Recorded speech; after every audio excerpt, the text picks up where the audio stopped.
Hello good morning friends. வாங்க இன்றைக்கி நம்ம எம்வி விலாக்ஸ் ஆஃப் மலர்விழி சேனலில் பார்க்க போகிறது என்னென்னா தூதுவளை துவையல் தாங்க. இந்த தூதுவளை இலை கிடச்சதுன்னா விடாதீங்க. மழை காலம் இல்லை வெயில் காலம்னு இல்லைங்க, எப்பொழுதுமே நம்ம யூஸ் பண்ணிக்கலாம். பாருங்கள், இந்த சளி பிரச்சனைக்காக பாருங்கள் எப்படின்னு. ஒரு வானல் வச்சுட்டு ஒரு 2 ஸ்பூன் எண்ணெய் ஊற்றி 2 ஸ்பூன் கடலைப்பருப்பு போட்டிருக்கேங்க. அதை போட்டு நல்லா வதக்கி எடுத்துடலாங்க. வறுத்துடணும். கொஞ்சம் கலர் மாறும்போதே உளுத்தம் பருப்பு போட்டுக்கணுங்க. நான் கருப்பு உளுத்தம் பருப்பு தான் போடுறேன், ஏன்னா தோலோடு உள்ளது தான் நல்லா ஹெல்த் பெனிஃபிட்ஸ் அதிகமாக இருக்குது. அதனால் இந்த கருப்பு உளுந்து தோலோடையே நான் போட்டுக்கிறேங்க. அதையும் போட்டு வறுத்து எடுக்கணுங்க. அதுவும் ஒரு 2-3 ஸ்பூனு. கடலைப்பருப்பை விட உளுத்தம் பருப்பு அதிகமாக கூட போட்டுக்கலாங்க, ரொம்ப நல்லது. இப்போ கொஞ்சம் கலர் சேஞ்ச் ஆகிடுச்சு பாருங்களேன், நம்ம வறுத்து எடுக்கவுமே.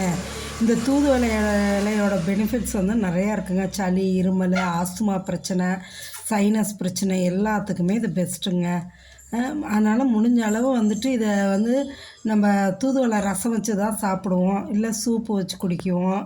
அதுவும் பெஸ்ட்டு தான். அதோட சட்னி அரைக்கலாம், அந்தமாரி துவையல் செஞ்சு சாப்பிட்லாம். ஏதாவது ஒரு வழியில் நம்ம குழந்தைங்களுக்கு செஞ்சு கொடுக்கும்போது இந்த சளியிலேருந்து காப்பாற்றிக்கலாங்க. பாருங்கள், இப்போ கருப்பு உளுத்தம் பருப்பு போட்டு வதக்கிட்டேன் பாருங்கள். அதையும் போட்டு வதக்கி எடுக்கணுங்க. இந்த இது கடலைப்பருப்பும் உளுத்தம் பருப்பும் வறுத்துக்கிட்டு இதுக்கு காரத்துக்கு நம்மளுக்கு தேவையான அளவு போட்டுக்கலாம். நான் 2 மிளகாய் போடுறேங்க. ஒரு கட்டி பூண்டு உரித்து போட்டிருக்கேங்க. பூண்டு பல் நல்லா ஒரு 10 பல் இருக்கும். அதையும் உரித்து போட்டுட்டு 2 மிளகாயும் போட்டுக்கலாங்க. போட்டு இதையும் நல்லா வறுத்தெடுக்கணுங்க. அதோட வந்து 1 ஸ்பூன் மிளகு, 1 ஸ்பூன் ஜீரகம் இதுவும் போட்டு வறுத்து எடுத்துருங்க. இதோடைய சேர்த்தி அப்படியே ஒன்றோட ஒன்று அப்படியே தனித்தனியாக நம்ம வறுத்து எடுக்கணும்னு இல்லைங்க, ஒன்றோட ஒன்று அப்படியே கலர் மாற மாற அதையும் சேர்த்து வறுத்துக்கலாம். இப்போ இது வறுத்ததும் தூதுவளை இலையை எடுத்து நல்லா நான் கழுவி வச்சுருந்தேங்க. அந்த இலையும் எல்லாத்தையும் போட்டுக்குங்க. போட்டுட்டு அதையும் நல்லா வதக்கி எடுத்துருங்க. வதக்கி நல்லா ஆற வச்சுட்டு மிக்சி ஜாரில் போட்டு அரைக்கிறதுனால அரைக்கலாங்க. நான் இன்றைக்கி வந்து நம்ம அம்மிக்கல்லில் தாங்க அரைக்கிறேன். அம்மிக்கல்லில் அரைக்கும் போது அதோடய டேஸ்ட்டே தனிங்க. மிக்சி ஜாரில் அரைக்கிறத விட நம்ம வந்து அம்மிக்கல்லில் அரைச்சி எடுத்தோன்னு வைங்களேன், அதோடய டேஸ்ட்டு இன்னும் நல்லா ஹைலைட்டாக இருக்கும், நல்லாயிருக்குங்க. இதுக்கு வந்து கொஞ்சோண்டு புளி, ஒரு எப்படி சொல்கிறது, ஒரு சின்ன நெல்லிக்காய் அளவு புளியும் சேர்த்திக்கிங்க. புளியும் சேர்த்தி நல்லா ஆற வச்சு வதக்கிட்டு, இந்த வதங்கினது இந்த அளவு இருந்தால் போதுங்க. எடுத்து ஒரு பிளேட்டில் ஆற வச்சுருங்க. ஆற வச்சுட்டு நீங்கள் மிக்சி ஜாரில் போட்டு அரைச்சி எடுத்தாலும் எடுக்கலாங்க, அம்மிக்கல்லில் அரைச்சாலும் அரைக்கலாம். நான் இன்றைக்கி அம்மிக்கல்லில் தான் அரைக்கிறேன்.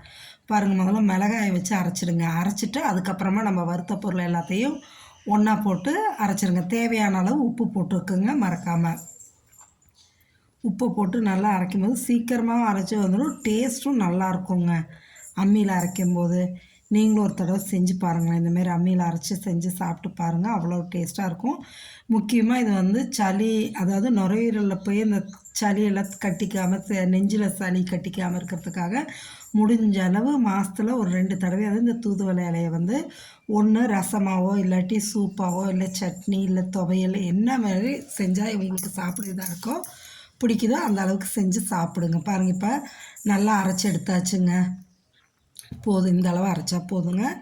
எடுத்து வச்சுட்டு நீங்கள் சாதத்தோட தொட்டு சாப்பிடவும் நல்லாயிருக்கும், இல்லை சாதத்துலேயே போட்டு பிசைஞ்சு சாப்பிட்டாலும் அவ்வளோ நல்லாயிருக்குங்க.